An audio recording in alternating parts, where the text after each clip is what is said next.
కన్యా రాశి. ఆదాయం 5, వ్యయం 5. ఈ సమానంగా ఉన్నప్పుడు ఏమైనా కొంత ఆదాయం పెరిగితే బాగుంటుందనే భావన ఉంటుంది కదా. దాని నిమిత్తమై సుమంతో శ్రీ కార్తవీర్యార్జునాయ నమః అనే మంత్రాన్ని జపించుకుంటూ ఉన్నట్లయితే అవసరానికి డబ్బు సమకూరుతుంటుంది. గౌరవం 5, అవమానం 2. గౌరవం బాగుంది కాబట్టి ఇబ్బంది లేదు. గురుడు సెప్టెంబర్ 12వ తారీఖు వరకు జన్మరాశిలోనే ఉంటున్నాడు. ఇలా ఉన్న సమయంలో సామాన్యంగా ఏం జరుగుతుంటుందంటే, మనం ఇతరుల నిమిత్తమై చేసేటువంటి పనులన్నీ సక్సెస్ అవుతుంటాయి. మనం చేసేవే, కానీ మన కోసం చేసినటువంటివి మాత్రం కొంత ఆటంకపడుతుంటాయి. ఈ దోషాన్ని నివారించుకోవడం అనేటువంటి పద్ధతిలో శ్రీదత్త శరణమమ అనే మంత్రాన్ని జపించుకోవడం మంచిది. అంతకంటే ముఖ్యంగా మనం ఇతరులకు సేవ చేయడానికి ఎక్కువ ప్రయత్నం చేసినట్లయితే, ఉపకారం చేయడానికి ప్రయత్నం చేసినట్లయితే అవి బాగా సక్సెస్ అవుతున్నాయి. కాబట్టి సమయం అంతా సద్వినియోగం అవుతుంది, పుణ్యం బాగా సమకూరుతుంది. తరువాతి కాలంలో ఈ పుణ్యం చాలా బాగా ఉపకరిస్తుంది. మనం ఒకరి నిమిత్తమై 10 రూపాయలు విలువ కలిగినటువంటి శ్రమను వెచ్చించామనుకోండి, మనకు భగవంతుడు 10,000 రూపాయల బలాన్ని ఇస్తాడు, ప్రయోజనాన్ని ఇస్తాడు. కాబట్టి అలా ఈ కాలాన్ని సద్వినియోగం చేసుకోవచ్చు. ఇతరులకు సేవ చేయడానికి, ఉపకరించడానికి, మాట సాయం చేయడానికి వాడుకోవచ్చు. సెప్టెంబరు 12 తర్వాత ద్వితీయంలోకి వస్తాడు. ఆ సమయంలో ఆర్థిక పరిస్థితులు బాగుంటాయి, మాట విలువ బాగుంటుంది, మనం ఏదేమి చెప్పినా ఇతరులు ఆచరిస్తారు, గౌరవం బాగుంటుంది, కుటుంబ సౌఖ్యం బాగుంటుంది. విశేషించి కుటుంబ సభ్యులతో కలిసి తీర్థయాత్రలు, విహారయాత్రలు, విదేశీ యాత్రలు మొదలైనటువంటివి చేయడం, వారితో సాన్నిహిత్యాన్ని పెంచుకోవడం, వారికి ఆనందాన్ని కలిగించడం, దాని ద్వారా మన చుట్టూ అనుకూల భావనలు పెంపొందించుకోవడం, సానుకూల దృక్పథాన్ని వృద్ధి చేయడం అనేటువంటి వాటికి బలం బాగుంటుంది. అయితే వీటన్నిటిలోనూ కూడా అంతర్లీనంగా కొంత ఘర్షణాత్మక స్థితి ఉంటుంది. ఏమిటి, నేనేదో ఇతరులకు చేసేస్తున్నాను, నాకు వాళ్ళు ఏం చేయట్లేదు, ఇలాంటి ఘర్షణ అనమాట. ఈ రకమైనటువంటి ఘర్షణతో ఆ పని చేసినా ఉత్తమ ఫలితాలు ఉండవు.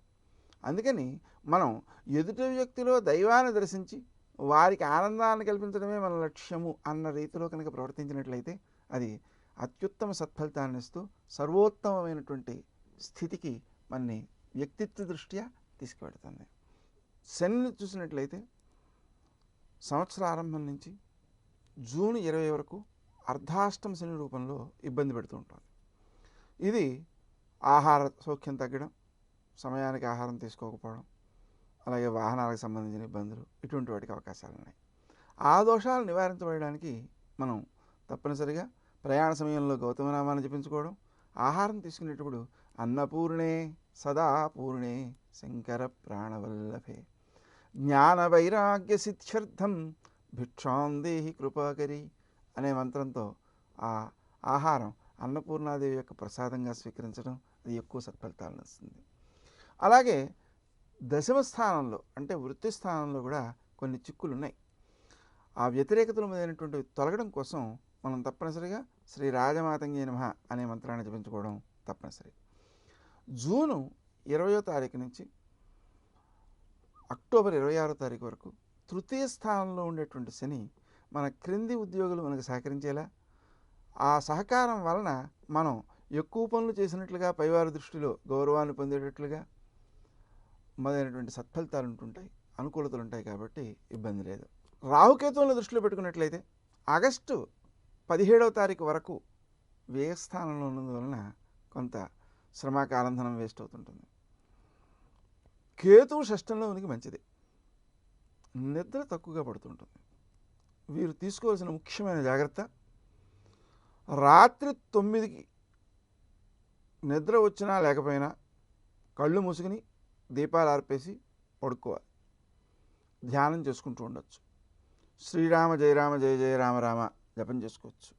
లేదా అతి ముఖ్యంగా ముకుంద ముచ్చుకుంద, ముకుంద ముచ్చుకుంద అనేటువంటి నామాలను స్మరించినట్లయితే త్వరితంగా సుఖప్రదమైన, ఆనందప్రదమైన నిద్ర పడుతుంది.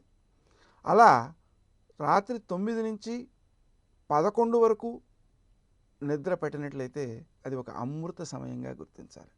అంటే మనకు శరీరానికి కావాల్సినటువంటి పరిపూర్ణమైన, మనస్సుకు కావాల్సినటువంటి పరిపూర్ణమైన ఆరోగ్యాన్ని, బలాన్ని, శక్తులను కూడా అందిస్తుంటుంది. కాబట్టి ఖచ్చితంగా 9ంటికి నిద్రపోవాలి. అది అమృతమయమైనటువంటి నిద్ర అనమాట.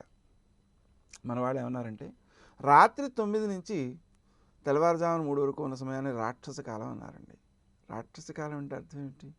రాక్షసుడు అంటే అర్థం ఏంటి?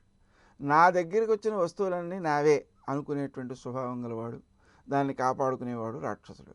భగవంతుడు మనకి వాటిని ఎందుకు ఇచ్చాడండి అంటే మనం అవసరమైన వారికి అందజేస్తామేమో అనే మన మంచితనం మీద నమ్మకంతో ఇచ్చాడు. మన చుట్టూ ఉండేటువంటి వారికి అవసరమైన వాటికి మనం అందించగలిగినట్లయితే ఆయన మరికొన్ని ఇస్తాడు, ఇంకా ఇంకా ఇస్తాడు. కాబట్టి ఆ రాక్షసత్వం అనేటువంటిది ఏం చేస్తుందంటే వ్యక్తిలో సంకుచిత స్వభావాన్ని పెంచి దుఃఖమయుణ్ణిగా చేస్తుంది. అందుకని ఆ సమయంలో కనుక మనం నిద్రని పొందినట్లయితే రాక్షస భావాలకి మనం లొంగం, అమృతమయమైనటువంటి శక్తిని పొందుతాం అన్నమాట. ఈ రాహు యొక్క ప్రభావాన్ని మనం అధిగమించడానికి చక్కని మార్గం. అలాగే ఆ తరువాతి కాలంలో అంటే ఆగస్టు 17 తర్వాత లాభస్థానంలోకి వస్తున్నాడు రాహు. లాభస్థానంలోకి రావడం మంచిదే, లాభాలు ఆర్జించడానికి అవకాశాలు ఏర్పడతాయి. అయితే వచ్చిన లాభాలను సద్వినియోగం చేయాలి.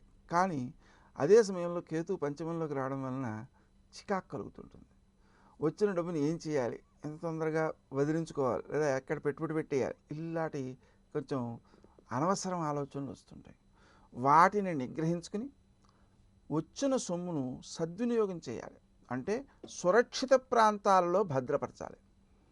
ఆ విధంగా చేయడం కోసం తాను స్వయంగా ఆలోచించి ఖర్చు చేయడం కాకుండా ఆత్మీయుల ద్వారా ఖర్చు చేయించడం మొదలైనటువంటి చర్యలు చేయడం మంచిది. అదేవిధంగా ఈ గణపతిని ప్రార్థించినట్లయితే శ్రీ గణేశ రుణం చెంది మొదలైనటువంటి మంత్రాలతో ప్రార్థించినట్లయితే ఆ సొమ్ము వ్యర్థం కాకుండా ఉంటుంది. అలాగే సుమంతో సుమంతో శ్రీ కార్తవీర్యార్జునాయ నమః అనే మంత్రాన్ని జపించుకున్న శ్రమ, కాలము, ధనము వ్యర్థం కాకుండా కాపాడుకోవచ్చు.